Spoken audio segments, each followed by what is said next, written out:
Pemirsa, meski sejumlah pihak masih mempermasalahkan efektivitas program makan siang gratis atau makan bergizi gratis untuk meningkatkan gizi bagi siswa, pandangan positif harus tetap terjaga. Agar tujuan baik dari program andalan pemerintahan Prabowo Gibran dapat berjalan dengan sukses dan tentunya membutuhkan pengawasan super ketat agar tepat sasaran. Ya, pemirsa, lalu seperti apa pandangan cendekiawan Muslim terhadap program makan bergizi gratis ini? Akmal Abzal, cendekiawan Muslim dari Banda Aceh, Provinsi Aceh, akan memaparkannya dalam Hikmah Siang hari ini.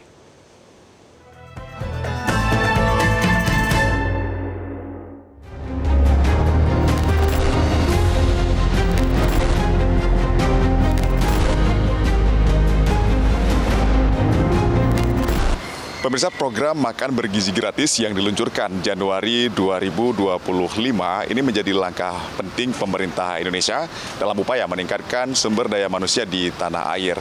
Melalui program ini, pemerintah berharap dapat mengurangi masalah gizi buruk dan juga stunting di Indonesia. Berikut saya akan paparkan beberapa data dan juga fakta terkait program makan bergizi gratis di Indonesia. Pertama, berdasarkan data dari Survei Kesehatan Indonesia pada tahun 2023 ini menunjukkan bahwa 21,5% balita di Indonesia ini mengalami stunting. Kemudian masalah gizi ini ternyata juga banyak ditemukan pada anak usia sekolah dasar atau usia 5 sampai dengan 12 tahun, di mana prevalensi gizi kurus dan sangat kurus ini mencapai 11%. Sementara untuk anak usia sekolah menengah atau usia 13 sampai dengan 15 tahun ini sebesar 7,6%, dan usia 16 sampai dengan 18 tahun atau usia sekolah menengah atas ini mencapai 8,3%. Selain masalah gizi buruk pada balita dan juga pada anak-anak, ini anemia juga menjadi salah satu persoalan khususnya bagi ibu hamil di Indonesia, di mana prevalensi anemia di Indonesia ini 1 dari 3-4 ibu hamil yang ada di Indonesia. Dan menurut informasi dari juru bicara Kantor Komunikasi Kepresidenan, Dede Uki Prayudi, ini menyebutkan pemerintah Indonesia menganggarkan 71 triliun rupiah untuk pelaksanaan program makan bergizi gratis pada tahun 2025, dan pemerintah sendiri menargetkan pada tahun 2029 ada sebanyak 82 juta orang penerima manfaat dari program makan bergizi gratis. Lalu apakah program makan bergizi gratis ini layak diterapkan? Meski kita tahu bahwa program ini juga akan banyak sekali anggaran yang akan tersedot di program ini. Untuk membahasnya, saya akan membahas bersama dengan salah seorang cendekiawan Muslim di Aceh dan juga merupakan pimpinan dari Lembaga Pendidikan Islam Al-Ansar, yaitu Tengku Haji Akmal Abzal.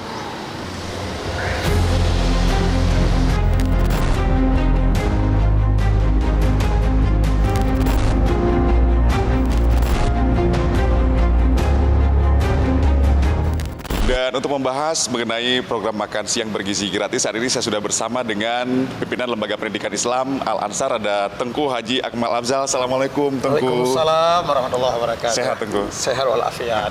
Tengku, ini kan menarik ya kalau kita ikuti pemberitaan terkait dengan program makan siang bergizi gratis. Karena ini merupakan salah satu program utama dari pemerintahan Prabowo dan juga Gibran. Nah, kalau Tengku sendiri kira-kira melihatnya seperti apa pandangannya? Apakah program ini memang urgent begitu, terus juga apakah juga akan efektif? Apalagi kan ini juga pasti akan menyedot anggaran yang sangat banyak untuk program ini. Baik, Assalamualaikum warahmatullahi wabarakatuh. Terima kasih Al-Hadi, bahwa program ini harus dilihat dari sisi positifnya.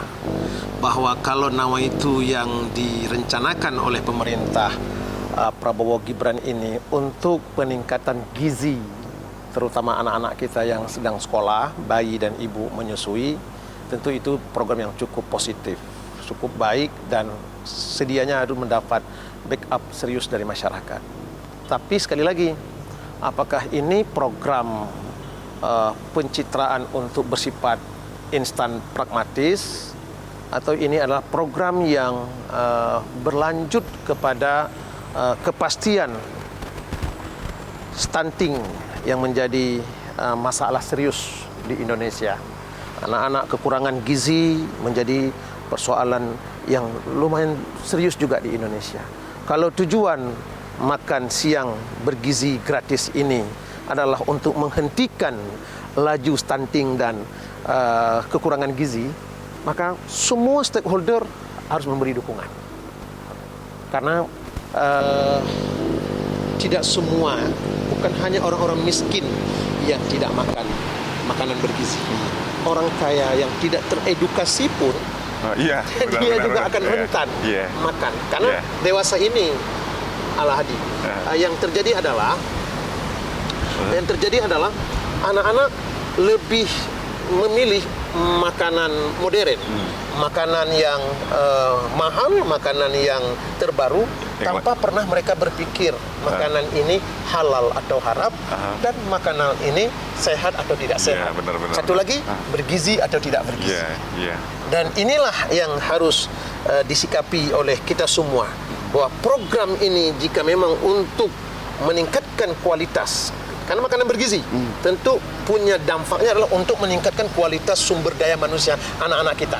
Nanti kita akan lihat sampai berapa lama anak-anak kita ini punya kapasitas yang lebih baik daripada sebelum-sebelumnya.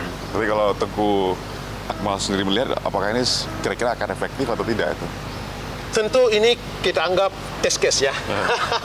Bagaimanapun program ini program baik, tapi tanpa dukungan semua pihak, maka kalau terhenti tiba-tiba, orang sedang memang terjadi pertumbuhan karena ada gizi baru, tiba-tiba terhenti.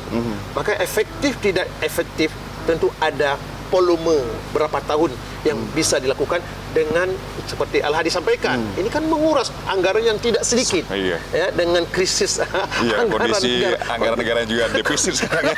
Defisit ekonomi sedang lemah, terus ada gratis, ya kan? Kita berharap dengan makanan gratis ini tidak menimbulkan ketergantungan. Ketergantungan rakyat kepada makanan gratis, ketergantungan rakyat kepada anggaran negara.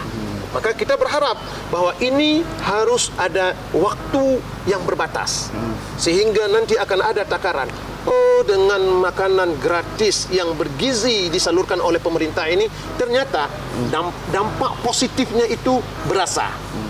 Maka disitulah akan ada evaluasi lanjut atau kemandirian ekonomi masyarakat harus didorong. Ya, apalagi kan ya seperti tadi Tengku Akmal bilang juga ya, sampaikan bahwa ini menyita anggaran yang sangat besar, membutuhkan anggaran sangat besar, dan tentu saja biasanya ketika ada anggaran yang besar di situ juga pasti rentan sekali terhadap penyalahgunaan ataupun juga permainan begitu ya Tengku ya. Nah, ini seperti apa kira-kira mungkin dalam perspektif Islam juga begitu ya, supaya bisa memastikan bahwa program ini bisa berjalan sesuai dengan yang dicita-citakan. Ini potret buram yang selalu dikhawatirkan oleh banyak pihak. Ketika berbicara sebuah program, kita selalu identik dengan berbicara anggaran yang lumayan besar. Ketika berbicara anggaran yang lumayan besar, itu selalu ada potensi-potensi kejahatan. Maka kita berharap pemerintah Prabowo Gibran ini, ketika mereka mengagendakan makan siang gratis bergizi bagi anak-anak kita, bagi anak sekolah, bayi dan ibu-ibu menyusui, ini betul-betul program dengan pengawasan yang super ketat.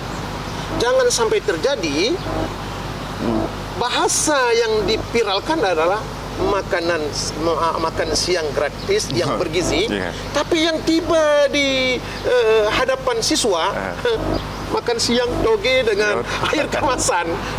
Ini tidak sehat. Nanti berharap bahwa menguras anggaran sekian puluhan triliun, siapa yang bertanggung jawab terhadap makanan? Kuliner siapa yang bertanggung jawab? Koki mana yang bertanggung jawab? Jangan urusan masak kita beri kepada urusan orang yang gali kuburan. Tapi kalau kondisi ini benar-benar dijalankan sesuai dengan harapan kita semua, saya sebagai rakyat berharap 5 tahun ke depan akan ada generasi-generasi yang siap tampil karena mereka sudah disupport dengan gizi yang baik. Oke. Terus ketemu kalau dalam Islam sendiri sebetulnya bagaimana sih melihat soal makan bergizi itu? Apakah memang sebuah hal yang penting juga dalam Islam? Islam itu kan selalu halalan thayyiban. Ya, ada perintah. Ya, makanlah dari apa yang aku rezekikan di muka bumi ini oleh Allah. Kata Allah, makanlah dari apa yang aku rezekikan, yang telah aku negerahkan di semesta ini, dengan catatan, kata Allah, halal thayyiban. Dan larangan Allah, wala qutuwatis syaitan. Nah, terakhir Tengku, ini kan juga mungkin banyak juga masyarakat yang menilai ya, kalau misalnya program ini berjalan, takutnya ada kekhawatiran ini akan ketergantungan, karena mental orang Indonesia itu biasanya ya nggak cukup, misalnya diberi sekali dan misalnya minta lebih lagi gitu, dari kasih makan siang gratis, minta mungkin paginya juga harus ada atau terus menerus gitu. Dan tentu ini akan dievaluasi. Kita dukung program ini, tapi harus punya jangka waktu. Kita juga sebagai masyarakat tidak ingin bahwa ini nanti akan menjadi presiden buruk ketergantungan warga kepada makan pemerintahan yang berikan. Kendati ini gratis. Tapi paling tidak ini sebagai stimulan ya, untuk memberi dorongan agar masyarakat kita, terutama anak-anak kita yang sedang sekolah, punya gizi yang sehat dalam sekolahnya, dan mereka akan ending nanti pada waktu tertentu ketika mereka mengambil pendidikan yang lebih baik pasca mereka sekolah. Kemudian ketergantungan itu sangat tergantung bagaimana mendesain. Kan tidak mungkin tanpa menyiapkan lapangan. Ini pasca memberi makanan bergizi ini, apa rencana? Pemerintah kita dorong ada desain blueprint yang terbaik untuk menyiapkan pasca satu periodekah mereka diberi makan gratis, nanti untuk 5 tahun ke depan solusi apa yang harus diberikan. Kita berharap ada kemandirian. Orang-orang yang hari ini makan gratis, dia nanti akan menjadi orang-orang yang mensubsidi kepada masyarakat lain dengan makanan dan sumbangan mereka kepada negara ini. Baik, terima kasih Tengku atas waktu dan perbincangannya. Semoga apa yang disampaikan tadi bisa menjadi catatan penting dan bermanfaat bagi para pemangku kepentingan agar program makan siang bergizi gratis ini bisa berjalan sesuai dengan yang kita cita-citakan bersama. Dari Banda Aceh, Al-Hadi Habibi, Fahmi Reza, Metro TV. Terima kasih. Baik, terima kasih ya. Jelajahi cara baru mendapatkan informasi. Download Metro TV Extend sekarang.